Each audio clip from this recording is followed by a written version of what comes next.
My name is Lori Casanda, and I'm going to be giving a 20-minute overview of the material presented in the Lifetime Fitness Group Cycling Training Manual. Typically, in a training session like this, I would begin by getting my audience engaged. But as you can see, today I don't have an audience with me. But if I did, I would make sure to go around the room and get a little input from everybody participating in the training session about their background with cycling or group fitness, and then also, and most importantly, what their goals are for the training session. So that's how I would typically begin, and after doing that, then I would move on to myself and give a quick overview of my experience with group cycling, which is to say that I have been teaching group cycling for over 11 years now at a number of gyms. I've taken a number of different training sessions from different providers, and I can honestly say that the content provided in this manual is really the best of the best.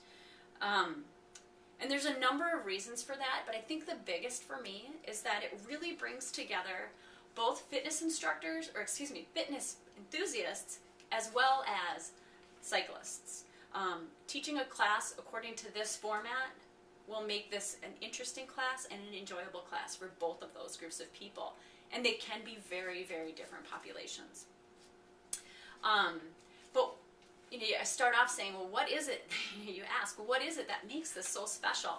And I think the most important part is laid out right here at the beginning of the manual, and that is those compulsory elements, those things that Lifetime Fitness wants us to know are really important that we look at when planning each and every class for our participants. So we'll quickly go through these, but know that we will touch on most of these a lot more as we move forward in the training session. Okay? So we'll start off with music. And again here, if I had a live audience, I would most likely have an easel or some sort of a board where we could brainstorm. So I would ask people present, what is it that makes good music for a class when you take or teach a class? Everyone knows when it works and everyone knows when it doesn't. So I would just get people's feedback, making sure at the end of that discussion we caught on some things about rhythm and cadence, and about how those two things go best together when we find the right music to suit the profile that we have selected for the class. And that really helps to set the mood. One other caveat to that is that I would say that you can really experiment with this. It doesn't mean that you always have to have really fast, heart-pounding music, because there are some really effective profiles that use a little bit of slower music, or pick a different type of theme with their music. And I think experimenting with that and finding out what works will keep classes different and help bring people back to your classes. The second of the compulsory elements is intensity. And the most important part about that is that we consistently cue the Lifetime Fitness heart rate zones when we're teaching classes. And that is to say zones 1 through 5, 1 being that warm-up, 5 being a zone we don't go into very often, but consistently cueing them so people know where they should be in conjunction with the class that you're teaching or the profile that you're teaching.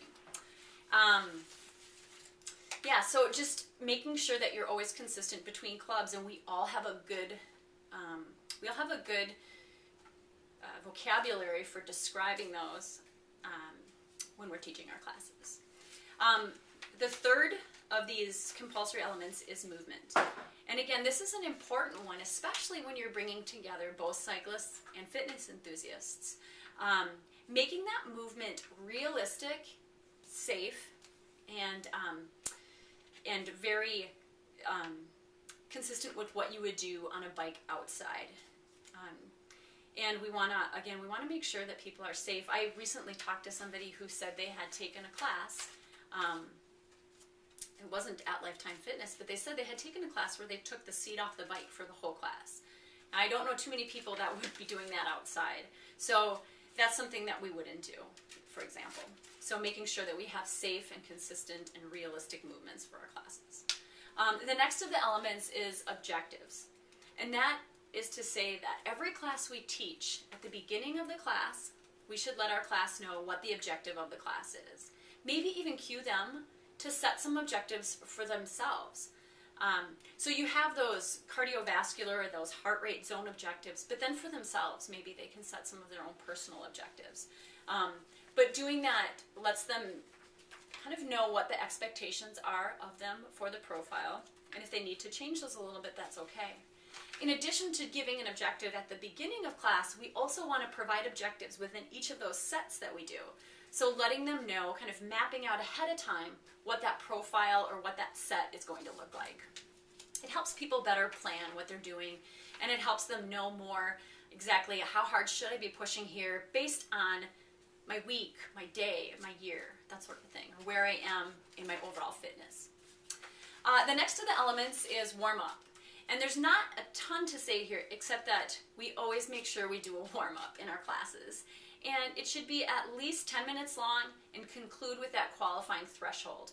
And a good reason for doing that is for people who know what threshold feels like for them, or people who know what that number is for them on their heart rate monitor, it really provides them with a good tool to reevaluate before they begin the main part of class as to whether or not they want to do what they thought they wanted to do, right? So if their heart rate got really, really high when it didn't, it felt really high compared to what it really was, or if they couldn't get their heart rate up as quickly, that sort of thing, they can use those as tools to determine whether or not they want to continue with class the way they had originally set out, and if they need to make modifications.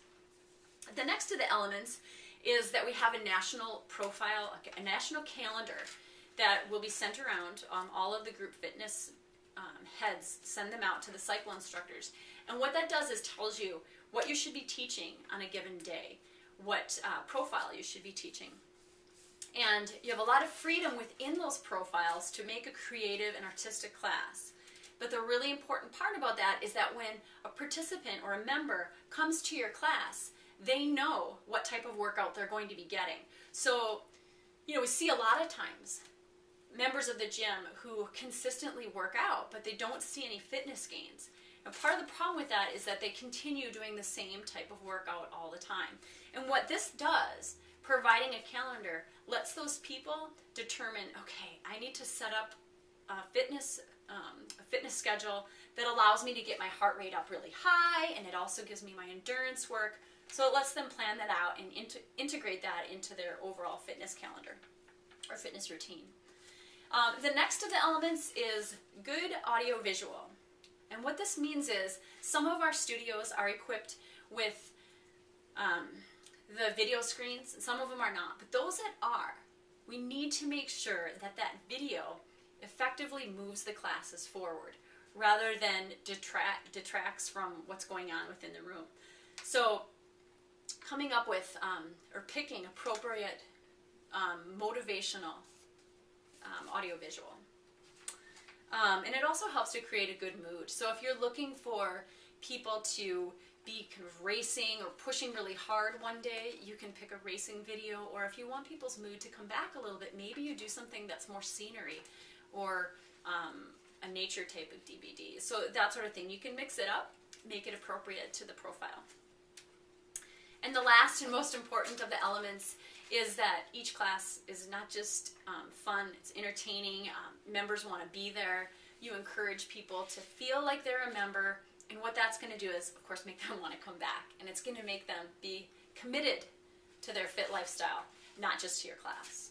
So that's kind of an overview of the mandatory or compulsory elements that we have in the classes.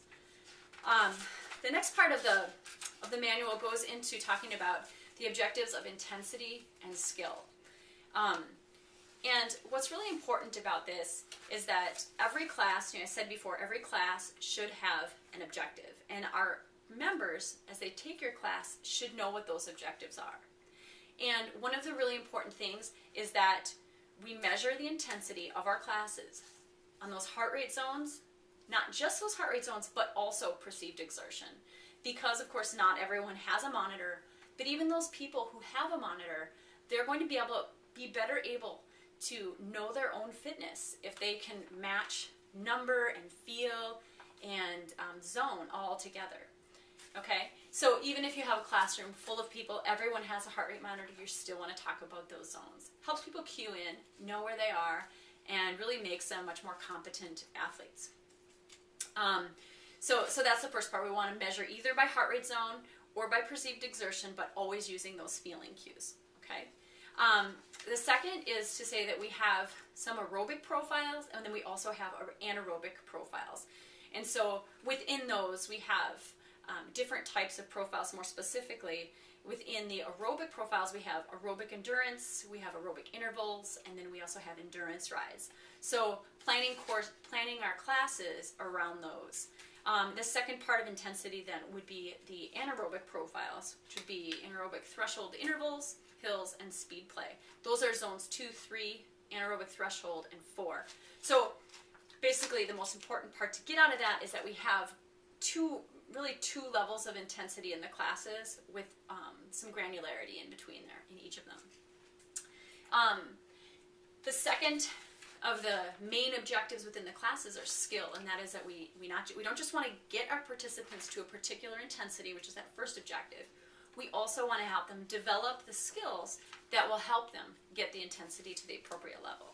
So those skills, there's 4 of them. There's endurance, which means they have not just the cardiovascular endurance, but also the muscular endurance, so that they can keep going in the classes. And that will enable them, again, to get to the desired intensity.